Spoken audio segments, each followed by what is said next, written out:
বন্ধুরা, সময় কিন্তু চলে এসেছে আমাদের অপরাজিতা ফুল গাছের কিন্তু পরিচর্যা শুরু করার। এই ডরমেন্সি পিরিয়ডের মধ্যেও কিন্তু আমার এই অপরাজিতা ফুল গাছ কিন্তু দেখতে পাচ্ছ অল্প বিস্তর করে কিন্তু ক্রমাগত ফুল প্রদান করে চলেছে। কিন্তু এই ফেব্রুয়ারি মাস শুরু হতে যদি অপরাজিতা ফুল গাছের যদি আমরা সঠিকভাবে পরিচর্যা করা শুরু করি এবং গাছকে এই মাস থেকেই যদি আমরা সঠিকভাবে খাবার প্রয়োগ এবং সেই সঙ্গে কিছু পরিচর্যাকে মেনটেনেন্স করি, যেগুলো ঘরোয়াভাবে আমরা যদি এখন থেকে অ্যাপ্লাই করতে শুরু করি আমাদের অপরাজিতা ফুল গাছের উপর, তাহলে গাছ কিন্তু আগামী দিনগুলোতে প্রচুর পরিমাণে আমাদেরকে ফুল প্রদান করতে থাকবে। কোন কোন ঘরোয়া পরিচর্যা এই ফেব্রুয়ারি মাস থেকে আমাদেরকে অ্যাপ্লাই করতে হবে অপরাজিতা ফুল গাছের উপর, কী ধরনের খাবার প্রয়োগ করব, কোন ধরনের পরিচর্যা করব, সমস্ত তথ্যের বেসিক ইনফরমেশনগুলো তোমাদেরকে পেতে হতে গেলে এই ভিডিওটা একদম শেষ পর্যন্ত মনোযোগ সহকারে দেখতে হবে, কোনো স্কিপ করা চলবে না। এবং যে সকল নতুন দর্শক বন্ধুরা আজ পিকাস গার্ডেনিংয়ে প্রথমবার এসেছো, তারা অবশ্যই চ্যানেলটিকে সাবস্ক্রাইব করবে এবং পাশে দাবা বেল আইকনটি অলে প্রেস করে নেবে।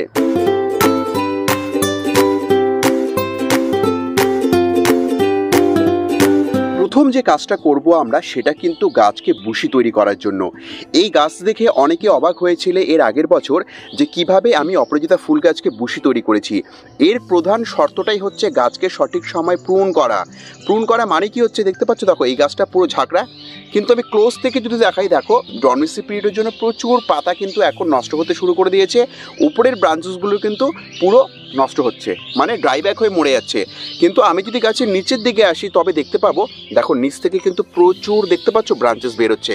তাই আমি এখন কি করব, এর মাথার অংশটা, এই যে পোর্শনটা আছে এই পোর্শনটাকে কিন্তু আমি এখন প্রুন করে দেবো। যারা অপরাজিতা গাছকে ঝাঁকড়া করতে চাচ্ছ তারা কিন্তু এই পদ্ধতিটা অবলম্বন করবে, কিন্তু যারা অপরাজিতা ফুল গাছকে লতান হিসেবে রাখতে যাচ্ছ তাদেরকে প্রুন করা দরকার নেই। শুধু চেষ্টা করবে যে সমস্ত ডালগুলো ডাইব্যাক হয়ে যাচ্ছে সেই সমস্ত ডালগুলোকে শুধুমাত্র প্রুন করে দেওয়ার। প্রুন করে নেবার পর আমরা দ্বিতীয় যে কাজটা করব সেটা হচ্ছে, এই ডগাগুলোর ভেতরে কিন্তু প্রচুর এরকম ব্রাঞ্চেস আছে যেগুলো কিন্তু ডাইব্যাক হয়ে দেখতে পাচ্ছ পুরোপুরি শুকিয়ে গেছে।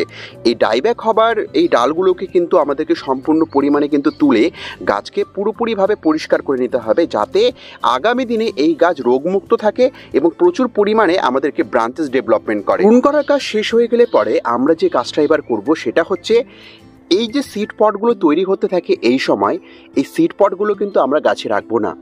যদি অতিরিক্ত বেশি সিড পট গাছে হতে থাকে তাহলে কিন্তু ফ্লাওয়ার আসা বন্ধ হয়ে যাবে।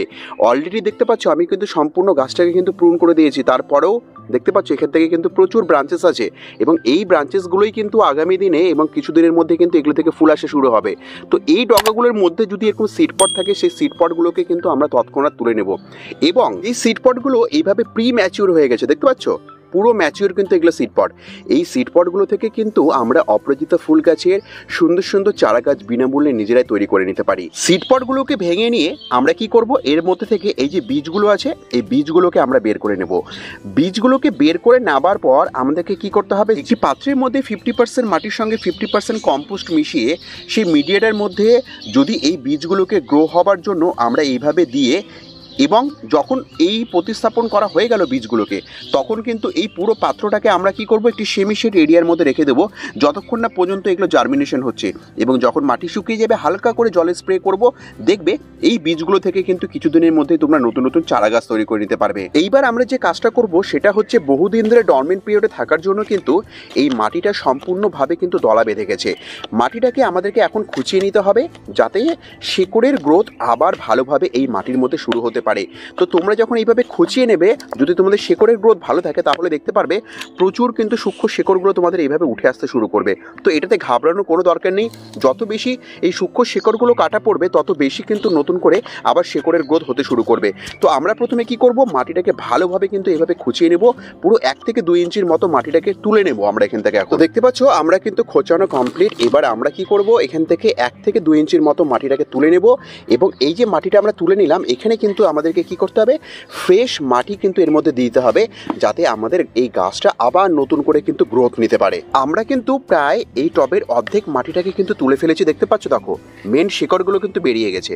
এবার আমরা কি করব, এই যে আমরা মাটিটা নিয়েছি, যে মাটিটা আমরা এখন টবের মাটির মধ্যে প্রয়োগ করব, এই মাটিটার সঙ্গে কিন্তু আমরা এইভাবে কিছুটা পরিমাণ নিমখোল মিশিয়ে নিব যাতে এই মাটিটার মধ্যে কোনো ধরনের পোকামাকড়ের আক্রমণ না হয়। এই নিমখোলটাকে মিশিয়ে নেবার পর আমাদের এই যে মিডিয়াটা তৈরি হলো, এই মিডিয়াটা দিয়ে কি করব, আমরা এবার কিন্তু এই টবের জায়গাটাকে পরিপূর্ণ করে নেব যাতে আমাদের এই যে অপরাজিতা ফুল গাছটা রয়েছে ম্যাচিওর, এই গাছ যাতে আবার নতুন করে গ্রোথ নিতে পারে এবং আগামী 1 থেকে 2 মাসের মধ্যে এই গাছ যেন আমাদেরকে প্রচুর পরিমাণে ফুল প্রদান করতে পারে। গাছকে আমরা প্রুন করেছি, গাছের আমরা কিন্তু সম্পূর্ণ অর্ধেক মাটিও তুলে ফেলেছি। এর ফলে গাছের অনেক সময় ডাইব্যাক হতে পারে।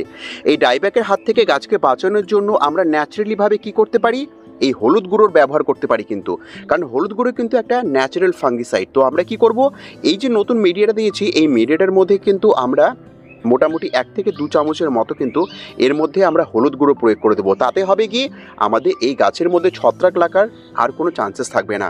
এখন আমরা যে কাজটা করব সেটা হচ্ছে কিন্তু এই গাছকে খাবার প্রয়োগ করা। তো প্রথম খাবার হিসেবে যে খাবারটা আমরা প্রয়োগ করব সেটা হচ্ছে গাছের বেসিক গ্রোথের জন্য। সেটা কি, এই যে দেখতে পাচ্ছ ডিএপির দানা, এরকম 8 থেকে 10টা বা 15টা ডিএপির দানা আমরা ম্যাচিওর গাছের ক্ষেত্রে কিন্তু প্রয়োগ করে দেবো।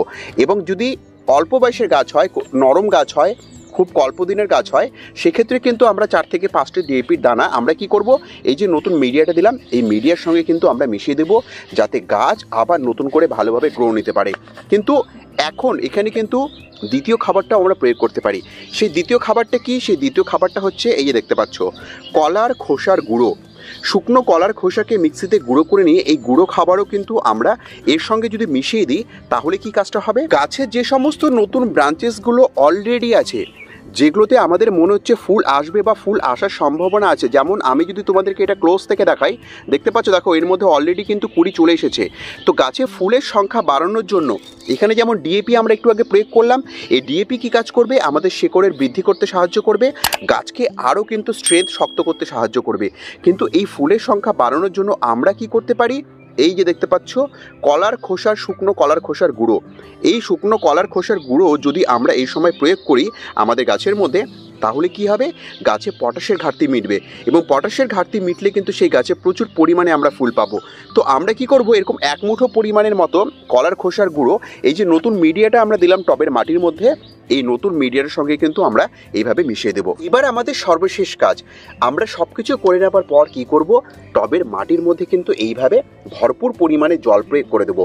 এবং জল প্রয়োগ করে দেওয়ার পর যখন আমরা গাছকে পরিপূর্ণভাবে জল প্রয়োগ করে দিলাম, সেই জল প্রয়োগ করে দেওয়ার পর এই যে গাছটাকে আমরা তৈরি করতে যাচ্ছি আগামী মাসগুলোর জন্য, সেই গাছের ভালো গ্রোথের জন্য প্রাথমিকভাবে এখন এই গাছকে কিন্তু আমরা 10 থেকে 15 দিনের জন্য একটু সেমি শেড এরিয়ার মধ্যে রাখবো, যাতে গাছটা গ্রো নিতে পারে এবং নতুন পাতাগুলো যাতে ডাইব্যাক না হয়ে যায়, পাতাগুলো যাতে পুড়ে না যায়।